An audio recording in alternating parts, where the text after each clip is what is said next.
Donc, sans plus tarder, j'inviterai notre premier conférencier, le professeur Louis-Philippe Lampron, à venir me rejoindre sur scène.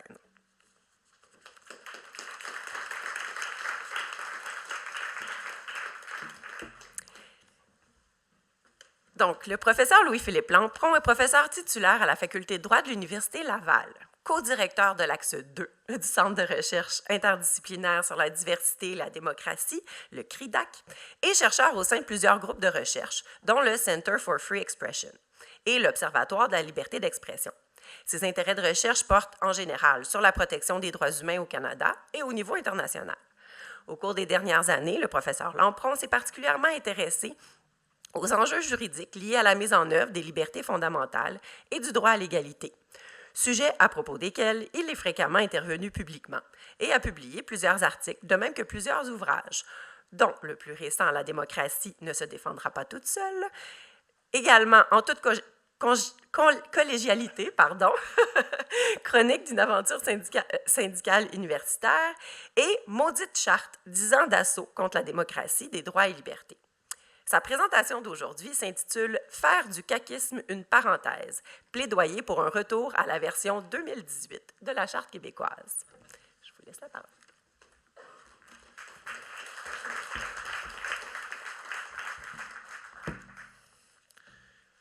Merci beaucoup pour la présentation. Merci pour l'invitation à être ici. C'est un plaisir. Je suis très content de mon titre, par ailleurs, qui était volontairement provocateur. Mais j'en pense pas moins. Donc, à la base, ça sous-entend évidemment plusieurs définitions. Faire du caquisme une parenthèse, ça sous-entend d'abord de définir c'est quoi le caquisme. Alors, évidemment, on va y venir. Mais l'objectif de ma présentation, c'est de remettre le projecteur, comme la présentation initiale, l'ouverture de la conférence l'a bien souligné. La Charte québécoise, au cours des 8 dernières années, elle a été malmenée, en fait. Donc, d'y revenir. Et malheureusement, il y a beaucoup des changements qui ont été apportés depuis 2018 à la CAQ, mon Dieu. Il n'y a pas assez de changements qui ont été apportés, mais il y a beaucoup de changements qui ont été apportés à la Charte depuis 2018 qui sont largement passés sous silence et qui, au-delà du spectaculaire projet de constitution, duquel on n'est toujours pas sorti. Il n'y a rien qui nous garantit encore complètement que ce projet-là ne sera pas adopté sous bâillon. Et donc, des changements dans l'ordre juridique de la place de la Charte québécoise là, qui passerait d'une prépondérance à une prépondérance plus que relative dans l'ordre juridique québécois, bien, depuis 2018, indirectement, il y a eu beaucoup de changements apportés à l'intérieur de la Charte québécoise en rupture d'un consensus là, qui avait été soulevé, qui avait été identifié avec beaucoup d'éloquence. Enfin, je suis capable de vous le dire, parce que je n'arrête pas de vous citer quand je parle de ça, professeur Michel Coutu et Pierre Bosset, là, sur les pratiques avant 2018 qu'on respectait à l'Assemblée nationale pour modifier, pour apporter des modifications à la Charte québécoise. Et c'est ce consensus-là qui a volé en éclats à partir de l'adoption de la loi sur la laïcité de l'État, donc sur lequel j'aimerais revenir. Et donc, le plan que je vous propose, c'est d'une part essayer de parler du caquisme, là, de voir qu'est-ce que j'entends par caquisme. D'ailleurs, il n'y a rien qui empêche la CAQ d'arrêter de faire du caquisme, indépendamment de la définition que je vais en tirer. On peut toujours se réformer. Deuxième point, donc, qu'est-ce que la Charte québécoise? Donc, des éléments de contexte de la Charte québécoise avant l'arrivée au pouvoir du gouvernement de la CAQ. Quelle était sa place dans l'ordre juridique québécois, d'où ça provenait, etc. Donc, les grandes caractéristiques de ce fleuron, carrément, là, de l'ordre juridique québécois, encore plus quand on compare avec les autres outils de protection des droits et libertés de la personne. Je suis complètement d'accord que la Charte québécoise est un objet unique là, dans l'environnement de protection des droits et libertés de la personne pour plein de raisons. Ensuite, en quoi et comment la Charte québécoise a été caquisée entre 2018 et aujourd'hui, et finalement les solutions. Parce que c'est bien les diagnostics, mais c'est encore mieux quand on est capable d'avoir un remède, parce que sinon, surtout dans le contexte actuel qui est particulièrement anxiogène, là, les diagnostics, ils créent plus d'angoisse qu'autre chose, alors il faut être capable de trouver des prises permettant de s'en Sortir. Alors, le caquisme, ce que j'entends par là, puis évidemment, j'ai très hâte à la séance de questions, on pourrait me remettre en question ou quoi que ce soit, mais à la base, donc, il y a 3 grandes caractéristiques, il pourrait y en avoir d'autres. Pour moi, ça devrait devenir un objet d'étude, parce que si la tendance se maintient, pour citer Bernard de Rome, il est plausible. Évidemment, 6 mois, c'est une éternité en politique. On ne sait pas ce qui va se passer d'ici l'élection de 2026, mais il est tout à fait plausible qu'il y ait un autre gouvernement à Québec à partir de la prochaine élection. Alors, c'est déjà l'occasion de faire un bilan de ces 2 mandats-là de la coalition Avenir Québec. Alors, premier point, c'est certain que c'est une méthode qui vise à implémenter, j'écoute beaucoup trop RDS ces temps-ci, TVA Sport, c'est à cause du Canadien, de mettre en œuvre une forme de managérialisation de l'État. C'est-à-dire que, on le voit, là, les débats, surtout dans un contexte de gouvernement majoritaire, sont considérés comme étant des éléments dont on peut largement se passer. Il y a une adéquation entre le fait que, de toute façon, le gouvernement majoritaire, il va être capable, à l'intérieur d'un mandat, de faire passer ce qu'il souhaite faire passer. Et donc, les travaux en commission parlementaire se sont vraiment transformés là, au cours des 8 dernières années. Évidemment, il y a Dominique Lédet qui est dans la salle. Alors, les dysfonctions du parlementarisme et les dysfonctions des commissions parlementaires et des consultations parlementaires en contexte de gouvernement majoritaire, c'est pas la CAQ qui est arrivée avec ça et qui a créé un problème, alors qu'avant, tout n'était que joie et harmonie. Mais clairement, là, depuis l'entrée au pouvoir en 2018, avant la pandémie, en fait, on avait déjà des affirmations claires de ce gouvernement-là, laissant entendre qu'il fallait rendre les travaux parlementaires plus, ouvrez les guillemets, efficaces, donc laisser entendre que l'exécutif et la confusion qu'on a dans le parlementarisme britannique applicable au Canada et au Québec, là, entre l'exécutif et le législatif, il fallait en prendre acte, il ne fallait pas essayer de redonner ces lettres de noblesse aux législateurs et aux députés, mais au contraire, si c'est le premier ministre qui décide, arrangeons-nous pour perdre le moins de temps possible, que les lois qu'on souhaite faire adopter, on puisse les faire adopter. Donc, ça se caractérise par une allergie au contre-pouvoir de toute nature et un souhait clair d'en limiter l'effectivité. Là, c'est vraiment, pour reprendre la vieille pièce, vieille pièce, c'est moi là, qui est vieux, là, mais je veux dire, à la base, la pièce qui... Ça fait longtemps qu'elle a été écrite, cette pièce. Je ne la caractériserai pas. Matroni et moi, d'Alexis Martin, là, quand Matroni dit « il y a un temps pour les affaires féministes et il y a un temps faut les affaires roulent », là, faut les affaires roulent, c'est ça. C'est un petit peu ça, là, la caractéristique principale du caquisme. Premier élément. Deuxième élément, instrumentalisation de concepts largement consensuels pour justement arriver à ses fins et inclure à l'intérieur de projets qui, en principe, mobilisent et opérationnalisent ces principes largement consensuels-là, des éléments qui vont, dans les faits, affecter ou affaiblir des contre-pouvoirs. Ils l'ont fait à plusieurs reprises, là, notamment à travers le concept de laïcité de l'État. Là, on le voit actuellement, on est englué dans ce débat-là, la question de la dérogation aux droits et libertés de la personne, qui est maintenant vue à l'Assemblée nationale, et ça a changé vraiment très rapidement depuis 2018. Là. Maintenant, le fait de recourir aux dispositions de dérogation au pluriel, autant à la Charte canadienne qu'à la Charte québécoise, c'est vu comme étant un signe de manifestation du nationalisme québécois, et donc il y a une confusion, puis voire un oubli volontaire ou une mise à l'écart de l'objet qui est au cœur des droits et libertés de la personne, autant protégés par la Charte canadienne que par la Charte québécoise, et évidemment la Constitution du Québec. C'est-à-dire que quand je parle d'instrumentalisation, le meilleur exemple pour moi, si on parle de la Constitution, tous les partis politiques représentés à l'Assemblée nationale sont en faveur de l'adoption d'une Constitution québécoise. Mais de ce consensus-là au projet élaboré en catimini dans le bureau du ministre de la Justice, sans consultation générale et sans appui transpartisan, alors que même le rapport pro-Rousseau recommandait cette démarche-là, si tant est qu'on voulait faire autre chose que codifier les principes qui étaient antérieurement intégrés dans la Constitution québécoise, Constitution immatérielle, là, on le voit bien là, à quel point on essaie de faire une confusion entre l'appui d'une majorité des élus et de la population envers une constitution pour dire, ben cette constitution, elle a l'appui de la population. Alors, c'est ces confusions-là qui sont très problématiques.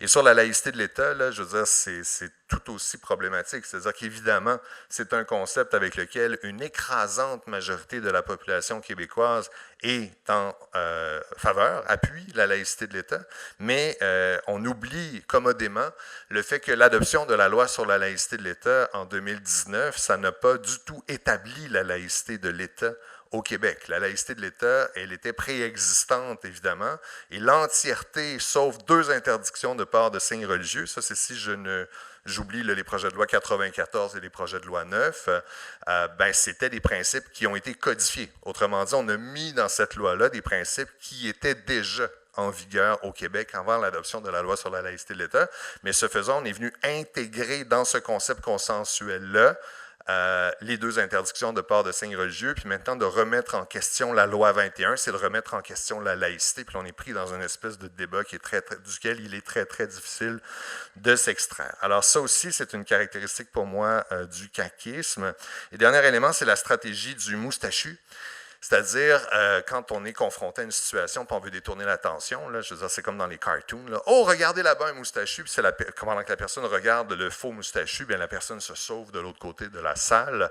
Donc, c'est de créer des fausses crises, en fait, pour être capable de détourner l'attention des éléments qui sont plus problématiques, en fait, pour le gouvernement et, je dirais, pour la société québécoise au sens large. Alors, voilà pour les 3 grandes caractéristiques du caquisme. Là, c'est en construction. Hein? Je veux dire, ça, c'est les 3 grandes que j'ai maintenant, mais évidemment, est-ce que c'est appelé à se raffiner? Puis, j'en appelle à votre créativité, là, c'est lors de la séance de questions. Charte québécoise avant 2018, en fait. Alors, qu'est-ce que la Charte québécoise? En quoi est-ce qu'elle se distingue? Pourquoi est-ce qu'on peut en parler comme étant un véritable fleuron? Bien, d'une part, il faut souligner le fait qu'il est très, très rare d'avoir un texte qui protège un aussi vaste éventail de droits et libertés de la personne et qui s'applique autant en domaine public qu'en domaine privé. Et c'est ça la particularité de la Charte québécoise qui, par ailleurs, aurait vocation à être exportée à l'extérieur du Québec plutôt qu'à être piétinée comme c'est le cas, en fait, depuis l'entrée au pouvoir du gouvernement de la CAQ. On va y revenir. Alors ça, c'est la première grande caractéristique. Deuxième grande caractéristique, évidemment, puis ça, il faut le souligner, puis il faut y revenir beaucoup, là, pour faire une distinction entre la Charte canadienne des droits et libertés et la Charte québécoise. Dans les 2 cas, là, et au Québec, évidemment, il y a tout un débat absolument légitime sur les problèmes de légitimité de la Charte canadienne des droits et libertés au Québec à partir du moment où aucun gouvernement du Québec n'a encore ratifié la loi constitutionnelle de 1982. C'est tout à fait vrai, mais dans les faits, il faut faire une distinction entre le véhicule normatif de protection des droits et libertés que représente la Charte canadienne et l'objet qui est protégé par ce véhicule normatif de protection-là, que sont les droits et libertés de la personne. Puis les droits et libertés de la personne, ce n'est pas Pierre-Éliott Trudeau qui les a inventés. C'est les droits et libertés de la personne, ça remonte à beaucoup plus loin que ça. On ne va pas remonter jusqu'à la Magna Carta, mais on pourrait. Mais à tout le moins, depuis la Deuxième Guerre mondiale, tout part de la Déclaration universelle des droits de 1948, qui a été le fer de lance de cette codification internationale, et donc ensuite qui est arrivé, qui a atterri en droit national également, et dont se sont inspirés les constituants un peu partout à travers le monde, dont le constituant canadien et le Québec. Puis la Charte québécoise, elle a été adoptée avant la Charte canadienne, bien avant la Charte canadienne, en 1975, et elle a été adoptée à l'unanimité à l'Assemblée nationale. Autre élément vraiment important, j'y ai fait référence là, rapidement en introduction, mais justement, il y avait une fragilité qui avait été très, très bien analysée, identifiée par les professeurs Bossé et Coutu dans leur article de 2015. C'est bien 2015? Très bien, vous avez une bonne mémoire. En fait, moi, je ne me rappelle pas quand est-ce que j'ai publié mes articles, mais celui-là, c'est ça, donc 2015.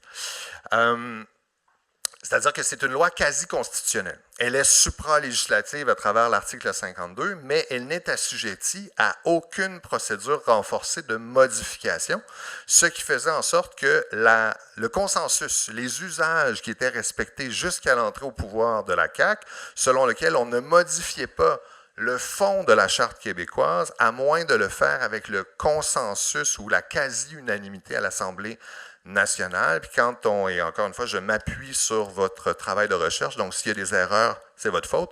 À la base, donc, les modifications entre 1975 et 2015 qui avaient été apportées au fond à la Charte québécoise avaient toujours été faites du consentement unanime ou presque. Là, des fois, 2 députés avaient voté contre des élus à l'Assemblée nationale. Donc, elle était considérée comme la loi spéciale qu'elle est jusqu'en 2018, où là, le gouvernement de la CAQ s'est servi du fait qu'il n'y avait pas de procédure renforcée de modification pour la traiter comme une loi ordinaire, et je dirais même plus, oui, comme une loi ordinaire. Calme-toi, Louis-Philippe, c'est déjà assez.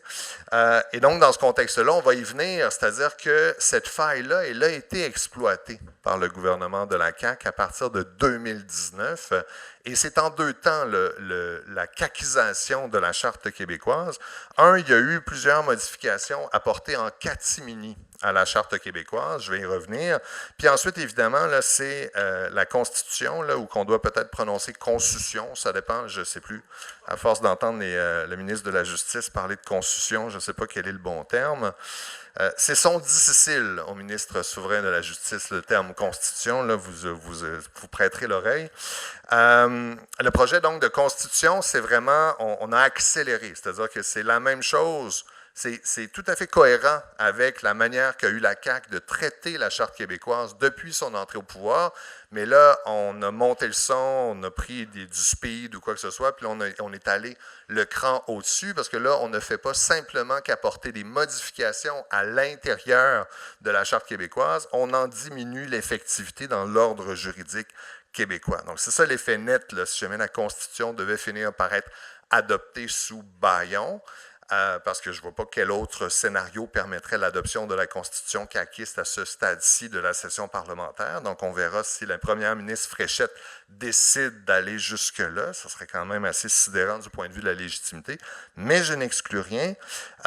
Effectivement, c'est que la Charte québécoise, il va y avoir beaucoup moins de lois qui va pouvoir être contestée sur la base d'une incompatibilité avec la Charte québécoise. Donc, c'est une des grandes conséquences là, qui découlerait de l'adoption de la Constitution. Donc, je le disais, il y a eu plusieurs modifications là, qui ont été apportées en catimini de manière indirecte à la Charte québécoise, c'est-à-dire que ce n'étaient même pas des projets de loi qui concernaient directement la Charte québécoise, mais c'était des modifications qui ont été intégrées dans la Charte québécoise de manière indirecte à l'objet principal des projets de loi qui ont modifié la Charte québécoise.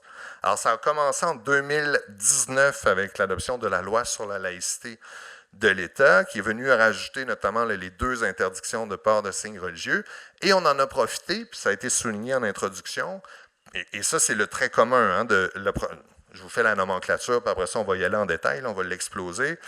Loi sur la laïcité de l'État, projet de loi 96 où on modifie la charte de la langue française, projet de loi 84 sur le modèle national, le modèle d'intégration nationale, et récemment, là, le projet de loi 7 là, sur l'amélioration de l'efficacité, je n'ai pas le titre exact, mais en gros, on voulait couper des postes, et donc, pendant l'étude détaillée, on a rajouté des changements, notamment l'indépendance de la Commission des droits de la personne et des droits de la jeunesse. Mais dans les 4 cas, ce sont des limites à l'exercice des droits fondamentaux qui ont été rajoutées à l'intérieur de la Charte québécoise, alors qu'antérieurement, quand on modifiait la Charte québécoise, c'était pour rajouter des droits qui bénéficiaient à l'entièreté de la population. Fait que déjà, le paradigme, il est complètement inversé sous la CAQ, mais au-delà de ça, c'est qu'on le fait en faisant exploser le consensus qui prévalait avant, c'est-à-dire qu'on modifie la Charte québécoise, 1, indirectement, 2, sans avoir de consensus transpartisan, on le fait à la majorité simple. Et donc, c'est très, très problématique. Donc, dans la loi sur la laïcité de l'État, évidemment, on intègre des modifications au préambule et au fameux article 9.1 de la Charte québécoise qui permet de justifier des atteintes aux droits fondamentaux. Hein. C'est ça le régime applicable au Québec et au Canada en matière de protection des droits et libertés de la personne. C'est-à-dire que c'est une approche qui est en 2 temps. Évidemment, il faut qu'une personne qui croit avoir subi une atteinte à son droit fondamental fasse la preuve qu'elle a subi une atteinte à son droit fondamental. Mais ensuite, il n'y a aucun droit fondamental qui est absolu. Ça aussi, on n'en parle pas tellement là, quand on dit que les méchantes chartes ou les maudites chartes au pluriel là, empêchent le législateur d'adopter des lois pour protéger le bien commun. C'est le fait qu'il y a toujours la possibilité de justifier des atteintes aux droits fondamentaux, si tant est qu'on est capable de démontrer qu'on a autre chose qu'une simple idéologie à faire valoir pour justifier les limitations aux droits et libertés de la personne. Il faut qu'on soit capable, c'est un principe d'imputabilité en fait, là, de montrer patte blanche et de montrer qu'on a en main des données qui font en sorte que là, on n'a pas d'autre choix que de limiter aussi minimalement que possible l'exercice de ces droits fondamentaux-là qui découlent justement d'un choix qui a été fait pour différents intérêts de nature collective. Et donc, l'article 9.1, on l'a modifié, on a rajouté donc des éléments en lien avec la laïcité de l'État qui devient maintenant un principe permettant de justifier des atteintes aux droits fondamentaux. Évidemment, paradoxe des paradoxes, c'est qu'on se trouve à la fois, on n'en est pas un paradoxe près là, à modifier indirectement la Charte québécoise dans un contexte où on y déroge entièrement, en fait, via la loi sur la laïcité de l'État. Donc, cette modification-là, on n'est pas capable d'en savoir la portée puisque la Charte québécoise est inapplicable pour des questions de laïcité de l'État. Alors, ça aussi, c'est vraiment fascinant quand même. C'est-à-dire à quel moment est-ce qu'on va être capable de demander à des juges de justifier des atteintes qui relèvent de la laïcité de l'État à partir du moment où la loi qui établit la laïcité de l'État, elle met à l'écart la Charte québécoise des droits et libertés de la personne. Donc, il y a cette question-là, mais en gros, ce qu'on veut, c'est ne pas permettre aux juges de remettre en cause les choix qui ont été faits par l'Assemblée nationale. C'est très, très clair la démarche qui est suivie par le gouvernement de la CAQ et le lien qu'il a avec la Charte québécoise. Deuxième élément, le projet de loi 96, donc, où on modifie la Charte de la langue française. Là, c'est encore plus gratiné les changements qu'on apporte à l'article 9.1 parce qu'on vient paradoxalement en étendre la portée de l'article 9.1. Ça, c'est passé largement sous silence également parce que 9.1 est une disposition justificative dont le libellé avait été interprété comme ne s'appliquant que pour justifier des atteintes aux articles protégés aux droits protégés par les articles 1 à 9. Mais on a changé le libellé, ça c'est l'arrêt Ford en fait. L'arrêt Ford ne porte pas que sur l'article 33 de la Charte canadienne et la possibilité de suspendre l'application des droits et libertés. Il avait également établi l'interprétation de l'article 9.1 de la Charte québécoise. Et donc on est venu changer le libellé d'une telle manière que le raisonnement de Ford ne tient plus et il est possible, on n'a pas encore d'arrêt qui le confirme, que 9.1 maintenant soit une disposition qui permet de justifier des atteintes à tous les droits protégé par la Charte québécoise, qui est un changement majeur par rapport au régime qui s'appliquait jusqu'à l'adoption du projet de loi 96. Donc, premier élément. Deuxième élément, évidemment, en lien avec les objectifs, là, on rajoute des éléments liés à la protection du français comme étant maintenant des éléments permettant de justifier des atteintes aux droits fondamentaux. Projet de loi 84, donc la loi sur l'intégration nationale, qui, ça c'est peut-être un autre trait du caquisme, mais pour moi c'est une sous-catégorie de la managérialisation de l'État. Plusieurs des lois de la CAQ fonctionnent en poupée russe en fait et visent justement à faciliter la vie à l'exécutif et donc à éviter un retour devant l'Assemblée nationale et éventuellement l'adoption de lois, parce que ça prend du temps, puis il y a des commissions et tout. C'est franchement mieux quand on est capable de procéder plus rapidement par une décision d'un ministre ou encore du premier ministre. Je caricature à peine parce qu'il faut se rappeler que la loi 84, la loi sur l'intégration nationale, c'est une loi cadre qui est en fait une coquille vide. C'est-à-dire qu'on a des grands éléments sur ce qui va structurer la fameuse intégration nationale, mais le détail de l'intégration nationale, ça va relever d'une politique à être adoptée par le gouvernement. D'ailleurs, cette politique-là, on l'attend toujours par ailleurs, elle n'a toujours pas été adoptée.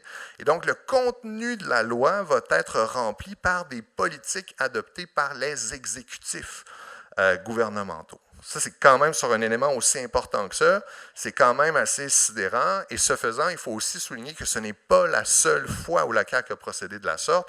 On n'a qu'à penser au projet de loi 89 applicable en matière de relations de travail, où là, on vient de court-circuiter le fait que pour interrompre une grève, auparavant, il fallait adopter une loi spéciale de retour au travail. Donc, il fallait que ce soit le législateur qui adopte la loi qui allait briser la grève. Maintenant, on a donné des pouvoirs au ministre du Travail et le ministre du Travail, maintenant, a le pouvoir de briser des grèves, si tant est qu'il juge que l'intérêt, en tout cas, il y a un critère très flou, l'intérêt de la population le requiert, que sais-je encore, et à forcer l'arbitrage obligatoire. Donc, ça aussi, c'est un bel exemple de de caquisme, en fait, c'est-à-dire qu'on court-circuite la place du législateur pour mettre le maximum de pouvoir entre les mains des exécutifs, et c'est d'autant plus problématique dans un contexte de gouvernement majoritaire avec le principe de la ligne de parti. Projet de loi 84, donc, outre cet élément-là, vient rajouter également à l'intérieur de la Charte québécoise l'intégration nationale, donc une référence au projet de loi 84 et à la politique à être adoptée par le gouvernement comme étant des éléments permettant de justifier des atteintes aux droits fondamentaux. Alors, vous voyez, c'est vraiment la fête et on se rend compte que non seulement on modifie, et tout ça est adopté à la majorité simple, ce n'est pas adopté à l'unanimité à l'Assemblée nationale, mais non seulement on modifie indirectement le contenu de la Charte québécoise, on le fait à la majorité simple, mais en plus on le fait pour limiter la capacité d'utiliser du point de vue des justiciables les droits et libertés protégés par la Charte québécoise. On est rendu à combien de temps? Il reste 7 minutes, c'est très, très bien. Projet de loi 7 sur la question de la Commission des droits de la personne. Donc, le projet de loi 7, et là, j'ai oublié le titre, là, mais c'est le projet de loi. Il s'est passé quelque chose, là, je veux dire, depuis l'automne 2025. Il y a eu une tentative, puis moi, je n'hésite pas à parler de dérape illibérale de la CAQ depuis l'automne 2025, parce qu'il n'y a pas eu que le projet de loi 1 sur la Constitution du Québec avec tous les problèmes d'illégitimité qui étaient posés et qui auraient mené, en tout cas, je parle au conditionnel, mais je touche du bois, pour qu'on n'aille pas jusqu'à l'adoption sous bâillon de ce projet de Constitution-là. Mais donc, il y avait ce projet-là, mais il y avait également un projet de loi sur les syndicats, projet de loi 3, un autre qui se rajoute au projet de loi 89 et qui vise essentiellement à limiter la capacité des syndicats d'agir dans l'espace public et de contester des lois votées par l'Assemblée nationale. Le projet de loi 7, donc, qui travaille sur la structure interne de plusieurs organisations publiques indépendantes dont on a toutes et tous besoin pour être capable d'éclairer le débat public et la prise de décision, justement, des élus. On va y revenir, donc, parce qu'entre la mouture initiale du projet de loi 7 et la loi qui a fini par être adoptée, on a eu une surprise chocolatée qui nous a été proposée pendant l'étude détaillée, en fait, et qui a affecté justement les conditions d'indépendance du personnel de la Commission des droits de la personne, alors que ça n'a pas du tout été débattu, donc, ni présenté initialement, puis on n'a pas pu se présenter d'observation en lien avec le projet de loi 7. Projet de loi, j'oublie, il me semble, 13 qui restreint le droit de manifester également et qui donne des pouvoirs très, très accrus aux forces policières pour être capable de fouiller notamment des manifestants. Donc, et j'en passe, il y a vraiment donc un trait commun entre plusieurs de ces initiatives législatives-là, et ça s'inscrit dans une stratégie claire d'inonder la zone, en fait, d'une telle manière que les groupes visés par ces restrictions-là des contre-pouvoirs et des institutions démocratiques, bien, ils ne peuvent pas être sur tous les terrains à la fois, et donc ça crée un effet de division, puis ça rend beaucoup plus difficile une solidarisation, puis une résistance collective par rapport à cet agenda législatif-là. Et donc, effectivement, le projet de loi 7 a fait passer le personnel de la Commission des droits de la personne, donc on se ramasse à modifier encore une fois la Charte québécoise sous le régime de la loi sur la fonction publique, en fait, avec des affaiblissements des garanties d'indépendance dont bénéficiait antérieurement le personnel de la Commission des droits de la personne. Alors, c'est les 4 exemples que j'ai de modification, donc, en catimini. Je passe rapidement là, sous le projet de loi de Constitution, parce que dans les faits, ce projet de loi-là n'est toujours pas adopté, et donc il y a eu plusieurs, on est encore en valse hésitation, c'est-à-dire qu'on est à un moment où le projet de loi, il y a eu des déclarations du ministre souverain de la Justice sur le fait qu'il souhaitait retirer des éléments du projet de loi, mais on n'a toujours pas vu le détail, c'est 5 minutes, on n'a toujours pas vu le détail de ces retraits-là, ou encore la forme que ça va prendre, par exemple, le retrait de l'article 5 de la loi sur l'autonomie constitutionnelle du Québec qui empêchait les organismes indépendants d'utiliser les fonds publics à leur disposition pour contester certaines lois votées par l'Assemblée nationale. Donc, c'est une atteinte directe, en fait, là, une attaque, en fait, au régime de contrôle de la constitutionnalité des lois. Et très, très peu convaincant, à mon sens, l'argument du ministre de la Justice laisse entendre qu'en fait, on n'empêche pas les organismes publics de contester les lois. La seule chose qu'on empêche, c'est qu'ils utilisent des fonds publics pour contester les lois. Ce qui ouvre la porte, j'imagine, à ce que les universités lancent des GoFundMe si tant est qu'ils souhaitent contester des lois votées par l'Assemblée nationale. Maintenant, il faut garder en tête que la déclaration du ministre a été à l'effet qu'il allait retirer, qu'il allait reculer sur cette disposition-là, mais tant qu'on n'aura pas vu le détail que va prendre et la forme que va prendre ce retrait-là, je ne serai pas rassuré. Donc, quelles sont les solutions? Écoutez, c'est certain que là, on est en 2026, on est en 2026, on est à la veille d'une élection générale et clairement, là, il va falloir être très, très clair sur l'impact qu'ont eu ces changements-là à l'intérieur de la Charte québécoise. Et pour moi, la solution, elle passe par un retour à la Charte québécoise en 2018. La Charte québécoise, la question n'est pas comme une constitution, en fait. La question n'est pas de dire on ne peut jamais toucher à une Charte des droits et libertés de la personne, mais une chose est claire, c'est que comme c'est une loi spéciale, c'est une loi, pour reprendre les termes lui-même du ministre de la Justice, ce n'est pas une loi comme les autres, mais on ne peut pas la considérer comme une loi ordinaire et on ne peut pas la modifier à la majorité simple, en fait, sans affecter la nature spéciale de la loi, de la Charte québécoise des droits et libertés. Alors, en revenant à la mouture de la Charte québécoise qui avait cours en 2018, pour moi, c'est la meilleure manière d'éviter de tomber dans le piège que réserve justement là, une des caractéristiques du caquisme, c'est-à-dire de fondre en un seul magma indissociable le concept qui est largement consensuel et ce qu'on a fait du concept, en fait, comme par exemple sur la question de la laïcité de l'État. Alors, la Charte québécoise, qu'on revienne à un débat pour être capable de la modifier, de la moderniser très, très bien, mais sur la base d'un retour au consensus qui était suivi sans exception de 1975 jusqu'en 2018. Pour moi, ça m'apparaît être le point de départ. Pour qu'on soit capable de fonder la légitimité de ce texte-là, il faut absolument également que, et c'est très, très difficile, là, j'en conviens, puis je vais être preneur de toutes vos suggestions, de s'extirper du débat où on se trouve à confondre la Charte québécoise et la Charte canadienne dans le débat sur la dérogation aux droits et libertés de la personne. On l'a vu avec la réaction de tous les partis à l'Assemblée nationale, à l'exception de Québec solidaire, à l'arrêt Kaniinda sur les CPE, où tous les partis, bon, c'était à plus ou moins forte intensité, là, évidemment, quand on voyait une réaction de Bernard Drainville d'un côté, du ministre de la Justice en disant il faut absolument déroger à cet arrêt-là, les juges sont partis en sucette, etc., on ne sera plus capable de rien faire, et tout cet argumentaire-là, versus Christine Fréchette ou encore Charles Milliard qui vont dire écoutez, on va faire une évaluation, mais nous n'hésiterons pas à utiliser la disposition de dérogation si c'est nécessaire. Il y avait quand même un consensus sur le fait que face à cette décision-là, qui confirmait en fait les décisions de la Cour d'appel et de la Cour supérieure par ailleurs, c'était la disposition de dérogation qui était la solution qui permettait aux élus de faire preuve de courage, en fait. Là. Il faut absolument, je pense, travailler très, très fort à faire la distinction entre l'illégitimité potentielle de la Charte canadienne sur le territoire québécois et la question des conditions d'effectivité des droits et libertés de la personne sur ce même territoire québécois qui peut être assurée par la Charte québécoise si tant est qu'on revienne au consensus qui avait été identifié par les professeurs Bosset et Coutu. Alors voilà pour le petit tour d'horizon que je voulais faire avec vous aujourd'hui.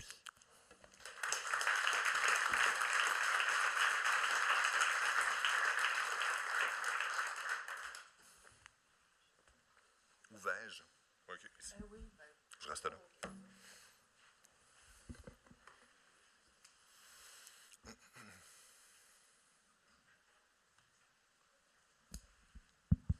Fonctionne. Donc, merci infiniment, professeur Lampron, pour cette très intéressante intervention. Donc, j'inviterai les personnes du public. Je suis certaine que ça va soulever plusieurs commentaires et plusieurs questions.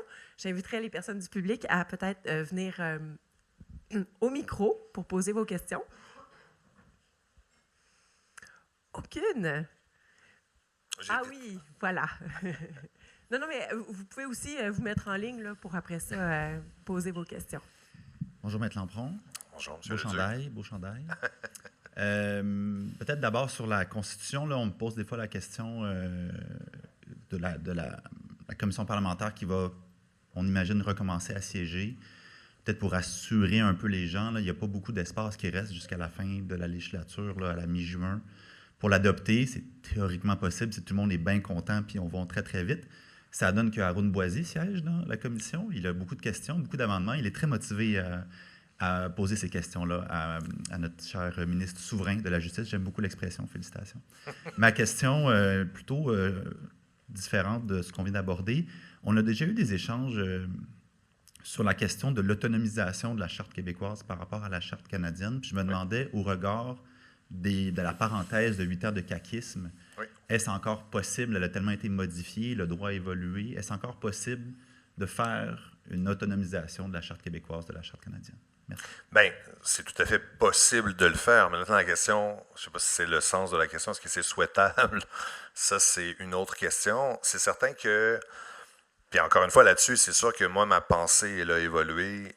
Et il y a eu une rupture, puis je me suis prononcé là-dessus, là, en toute transparence, à partir de l'adoption de la loi sur la laïcité de l'État et la manière, justement, qu'on a justifié l'adoption de la loi sur la laïcité de l'État. C'est-à-dire que depuis 1982, et c'était partout là, dans le rapport Bouchard-Taylor, il y avait un débat, puis une forme de consensus sur le fait que le multiculturalisme à la canadienne n'était pas un modèle qui était compatible avec la manière qu'on avait de gérer la diversité culturelle et religieuse au Québec, et qu'au Québec, c'était davantage l'interculturalisme, en fait, à la québécoise, qui se distinguait dans une certaine mesure du multiculturalisme, mais qui est un modèle d'intégration pluraliste, en fait, et non pas assimilationniste. Ça, c'est très, très clair. Maintenant, donc, il y avait une possibilité de revenir à l'idée post-rapatriement de la Constitution où l'évêque va suspendre l'application de la Charte canadienne qui a été imposée au Québec sans son consentement, mais en gardant intacte la Charte québécoise, en fait. Et ce faisant, on se trouve à suspendre l'application d'un véhicule normatif de protection tout en gardant intact le modèle québécois, donc la Charte québécoise, qui, elle, n'a pas de problème de légitimité sur le territoire québécois. Donc, il y avait une proposition là qui m'apparaissait compatible avec la démocratie des droits et libertés de la personne, parce qu'on ne peut pas dire qu'on suspend l'application des droits et libertés, parce qu'on bénéficie d'un catalogue encore plus vaste de protection au Québec, en autant qu'on ne suspende pas la Charte québécoise également. En 2019, quand le gouvernement de la CAQ va aller de l'avant avec sa proposition pour, ouvrir les guillemets, protéger les deux interdictions de port de signes religieux dans la loi sur la laïcité de l'État, de mettre de côté à la fois la Charte canadienne et la Charte québécoise, en alléguant le fait qu'il ne revenait pas aux tribunaux de déterminer quel était le modèle en place de gestion de la diversité culturelle et religieuse, bien, c'est là où il n'y a pas de retour en arrière possible. On ne peut pas valablement avoir un débat sur l'autonomisation de la Charte québécoise à partir du moment où la prémisse gouvernementale, c'est que face à un projet de loi qui va avoir un impact sur des groupes minoritaires, bien, on écarte les tribunaux pour être capable de, comme arbitre indépendant, capable d'évaluer si oui ou non ça respecte le droit à l'égalité. Alors, ça va dans le sens de ce que je propose en disant, si on revient à la Charte québécoise de 2018 et qu'on retourne à un débat qui va être fondé sur justement le respect de cette loi de nature spéciale-là à l'intérieur de l'ordre juridique québécois, bien, on pourra tout à fait peut-être revenir dans un contexte plus... Parce qu'évidemment, la polarisation sociale, elle a largement évolué entre 2018 jusqu'à aujourd'hui. Donc, est-ce que c'est le bon moment de revenir sur la remise en cause d'un modèle de protection des droits et libertés de la personne en 2026? Écoutez, je ne sais pas, mais c'est sûr que c'est possible de le faire si on revient au consensus antérieur. Parce que le consensus antérieur, là, avant 2018, la Charte québécoise, elle avait une très, très forte légitimité parce que ce qu'on y avait inclus, on l'avait toujours fait à l'unanimité à l'Assemblée nationale, alors que depuis, ce qu'on y a inclus, c'est très, très controversé et ça n'a pas du tout été cautionné par le fameux consensus là, de Bosset et Coutu.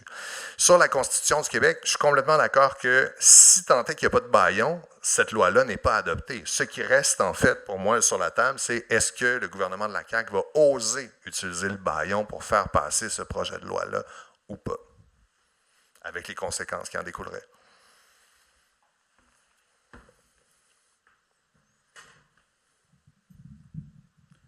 Vous finissez exactement là où je voulais aller avec ma question.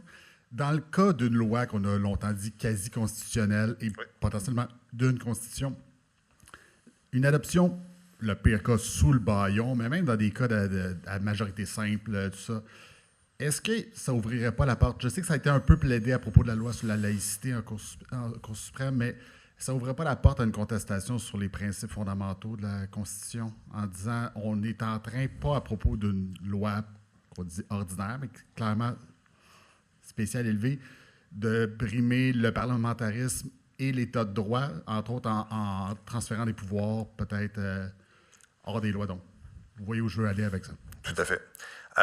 Si cette loi-là constitutionnelle et ce qu'il y en reste là, avec tous les retraits qui ont été officiels, qui seraient apportés, étaient adoptés, on va plonger dans des années, voire une décennie là, de contestation de la constitutionnalité de cette loi-là. On est entièrement d'accord avec ça. Ça ne veut pas dire que le débat est terminé et qu'il ne resterait plus de solution pour qu'on devrait vivre avec cette loi-là.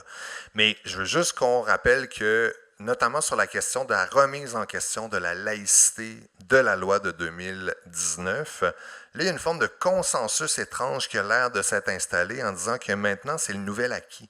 On ne pourra pas revenir en arrière. Parce que il y a ce que je disais tout à l'heure, l'adéquation entre la laïcité et la laïcité avec les interdictions de port de signes religieux, il y a une confusion qui a pris dans l'esprit, ou en tout cas dans l'espace public, et on dirait dans l'esprit de plusieurs parlementaires. Et moi, la crainte que j'ai, c'est que, initialement, là, par ailleurs, quand j'ai su que le gouvernement de la CAQ souhaitait adopter en fin de mandat, et complètement essoufflé, là, notamment dans les intentions de vote, un projet de constitution, moi, je n'avais pas l'impression qu'on allait aller aussi loin que ce qu'ils ont proposé. Je pensais que ce qu'ils allaient tenter de faire, c'est de dire, écoutez, il y a des grands concepts consensuels au Québec, la protection du français, la laïcité caquiste et l'intégration nationale également caquiste. Alors, on va codifier ces éléments-là qui sont déjà dans la loi et on va accompagner cette codification-là d'une procédure de modification renforcée. Moi, je pensais que c'est là où il allait aller, ce qui aurait été complètement pour moi illégitime parce que la prémisse de base, c'est que ces modifications-là, dans l'ordre juridique québécois, ça a été fait de manière controversée et non consensuelle. Fait qu'on n'allait pas les barrer dans le droit québécois avant de partir.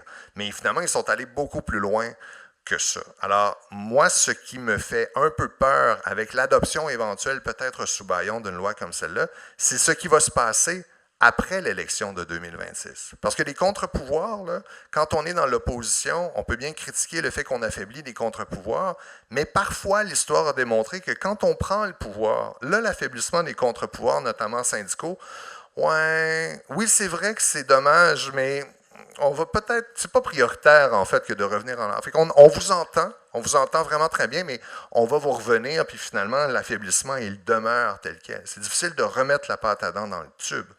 Alors moi, dans ce contexte-là, là, avant l'élection générale de 2026, puis là, j'ai vraiment beaucoup parlé de la Charte québécoise, mais je pense qu'il faut faire une nomenclature de toutes les lois qui ont affaibli les contre-pouvoirs qui caractérisent le fonctionnement de la démocratie québécoise et mettre la pression sur les partis politiques pour dire là, ça, il va falloir revenir en arrière si tant est que vous prenez le pouvoir dès la première année du mandat. Pour moi, ça prend des engagements électoraux clairs sur les principaux affaiblissements au contre-pouvoir. Puis là, en tout cas indirectement, mais sur la question du syndicalisme, de la liberté d'association, là, pour moi, c'est littéralement catastrophique, là, les conséquences qui découlent du projet de loi 89 et du projet de loi 3.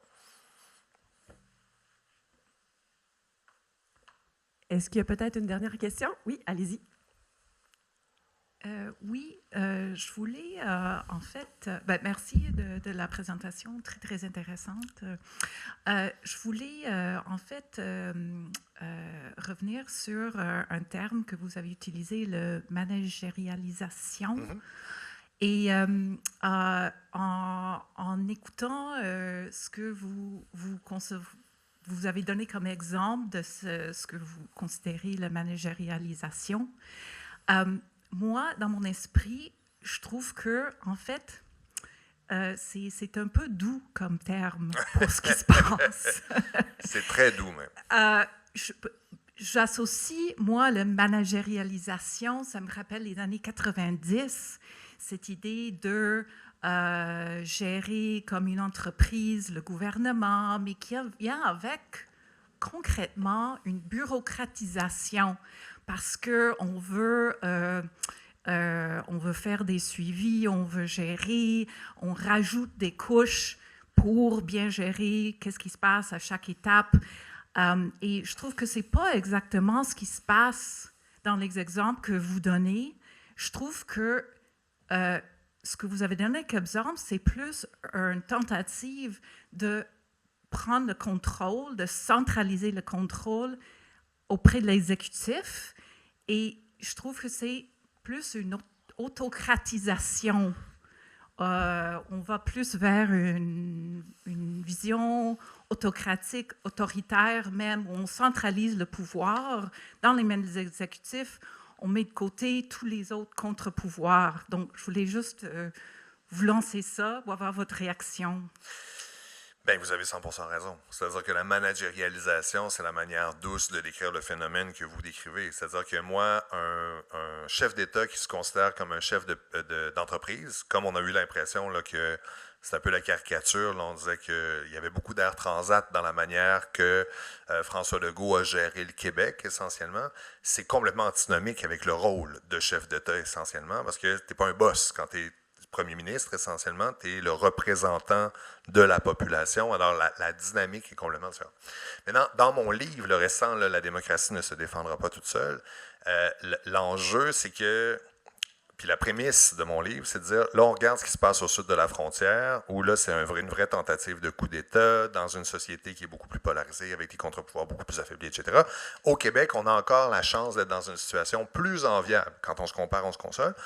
Maintenant, la trajectoire sur laquelle nous envoie la CAQ, ce n'est pas une trajectoire qui mène vers plus de démocratie. Alors, votre analyse là c'est-à-dire que si on regarde un sentier, d'où on part, où est-ce qu'on s'en va, où est-ce que pointe l'aiguille, en ce moment, avec notamment en particulier la dernière année de ce gouvernement-là et tous les projets de loi qu'ils ont mis de l'avant et qu'ils en ont fait adopter plusieurs, ben, le curseur il nous enligne vers plus d'autoritarisme et moins de démocratie, très, très clairement. Alors, si vous me reprochez d'avoir fait un euphémisme en utilisant managérialisation, vous avez 100% raison.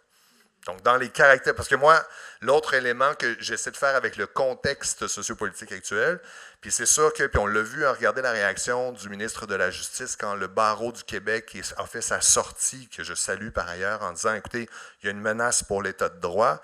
En gros, c'était de dire, ben là, le barreau exagère, on n'est quand même pas en Corée du Nord, etc., etc.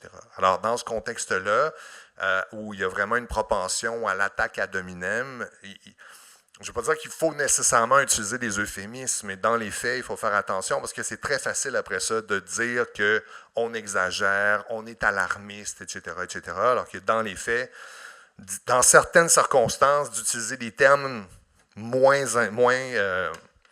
dramatiques, ça peut avoir pour tendance de faire écouter davantage, alors que sinon, on va juste faire un décrochage en disant qu'on est des militants radicaux et que ça n'a pas de bon sens ce qu'on est en train de dire. Mais je partage entièrement votre analyse. Et on peut tout à fait valablement parler d'un curseur qui pointe vers l'autoritarisme. Merci beaucoup. Merci beaucoup.